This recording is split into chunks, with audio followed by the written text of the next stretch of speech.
Nous sommes toujours le mardi 7 septembre 2014 et je voudrais parler un peu de la philosophie et de la réalité.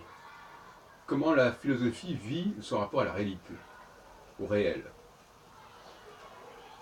c'est-à-dire aux faits historiques, aux faits sociologiques. Par exemple, elle a tendance à vouloir faire totalement abstraction de tous ces faits. C'est pas complètement inintéressant, c'est une forme d'épistémologie qui est celle de la rationalité. On généralise à l'extrême. On dit par exemple qu'il n'y a pas d'homme et de femme, que fondamentalement c'est l'être humain, le on. On est dans le langage en fait. Nous. Alors c'est le nous, c'est le on. Et le nous et le on, ça ne distingue pas l'homme et la femme. Hein. Et ça c'est spatialement. Et puis alors dans le temps, alors là, c'est la fantaisie la plus totale. On réinvente l'histoire n'importe comment. On réinvente la genèse des choses n'importe comment. Donc il y a une faillite spatio-temporelle de la philosophie qui me paraît assez flagrante.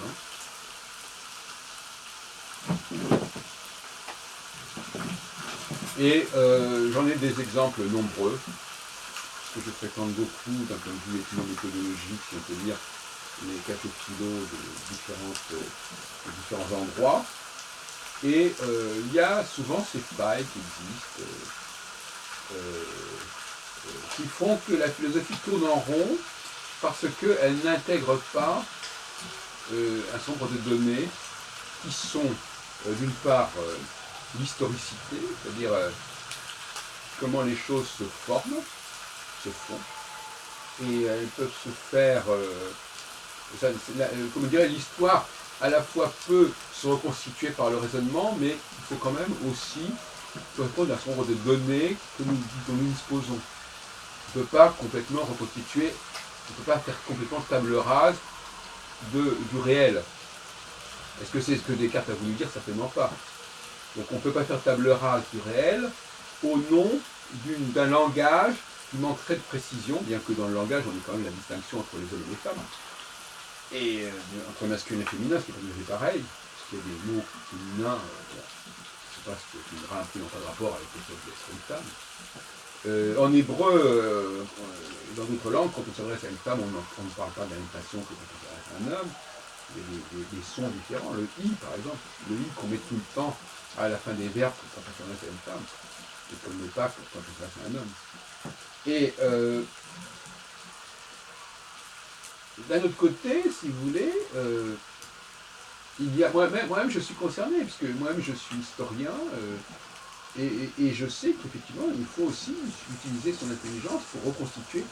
Mais pour reconstituer, il faut bien comprendre les choses. Reconstituer les morceaux du puzzle, à condition d'avoir les morceaux du puzzle. C'est ça la question. Il ne s'agit pas d'inventer des faits, il s'agit de partir des faits que l'on connaît, et à partir de ces faits que l'on connaît, et qu'il faudra que ce soit aussi exhaustif que possible, on peut effectivement, dans ce cas-là, développer, extrapoler, déduire. Mais si la connaissance des faits est insuffisante, eh bien, on tourne à vide et on dit n'importe quoi. Il est vrai que le présent, d'un point de vue structuraliste, on dirait le présent est marqué par le passé.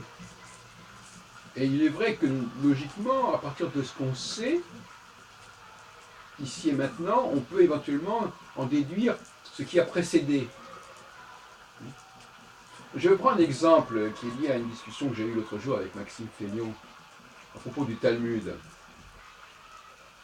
Bon, je ne reviens pas sur la méconnaissance totale de l'histoire du Talmud, mais dont il fait preuve, alors qu'il suffit d'ouvrir son portable pour savoir ce qu'il en est.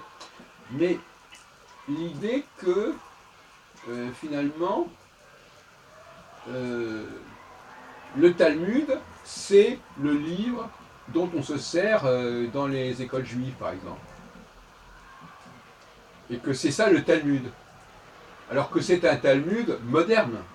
C'est un Talmud qui a récupéré et intégré un ensemble de commentateurs qui se sont succédés depuis 1500 ans. Bon. Alors, l'objet, le Talmud, c'est assez bien. L'objet, le Talmud, aujourd'hui, c'est effectivement un objet qui comporte les commentaires. Mais ça n'est pas l'objet qui s'appelle le Talmud et que on connaissait au 4e ou 5e siècle de notre ère et qui a fait l'objet de débats, de critiques, d'attaques, etc., qui ont conduit d'ailleurs au protocole des sages de Sion, comme je l'ai dit par ailleurs.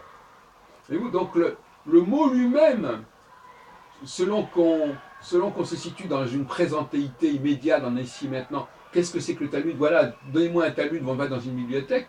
Effectivement, ce qu'on vous donnera comme Talmud, ça sera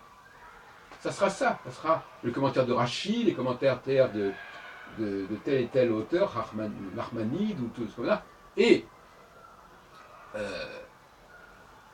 on va appeler ça le Talmud, l'objet Talmud, c'est-à-dire le livre Talmud. Mais ce livre Talmud, il est infiniment plus riche et plus vaste que le Talmud de l'origine. Et le Talmud de l'origine, il ne commence qu'avec la chute de Jérusalem, avec l'échec de la révolte de Bar Korba en 135. Il est bien antérieur, bien postérieur à l'ère chrétienne. Or, Maxime Félion, lui, il soutenait qu'il ne pouvait pas y avoir dans le Talmud de textes contre les chrétiens parce que le Talmud avait été rédigé avant l'ère chrétienne. C'est une aberration.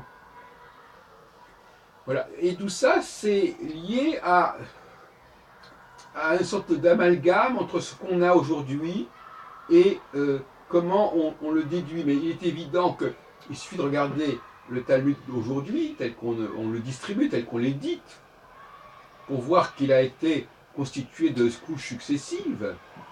Et il faut remonter ces couches successives. Ces commentaires, ces gloses sur le Talmud, bon, ça fait partie, en effet, d'une littérature paratalmudique, talmudique si on veut. Mais le Talmud, ce n'est pas cela. Le Talmud, il ne faut pas confondre le commentaire et ce qui est commenté.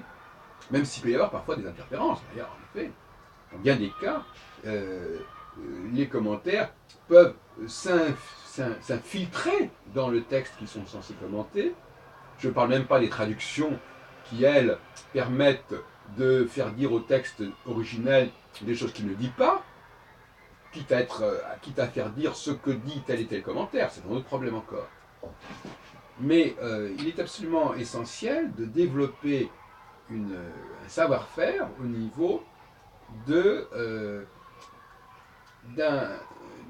problématique temporelle qui permet de remonter les étapes successives qui ont abouti à ce qu'on connaît aujourd'hui, et donc aussi d'assumer la dynamique spatiale, qui elle-même qui est celle des hommes et des femmes, et qui n'est pas non plus née d'hier, et qui ne va pas disparaître du jour au lendemain non plus. Et il ne faudra pas que la philosophie soit un instrument qui soit utilisé pour nier la différence entre les hommes et les femmes, et pour nier qu'il y a une historicité, et qu'il y a eu des évolutions, et qu'il y a eu des transformations, et qu'il y a eu des additions, et que les textes qui nous sont parvenus sont des textes qui sont souvent rajoutés ou corrompus, etc. Et dans tous les domaines, toutes les traditions sont victimes de ces additions, ou de ces évacuations, de ces interpolations, et de ces absences.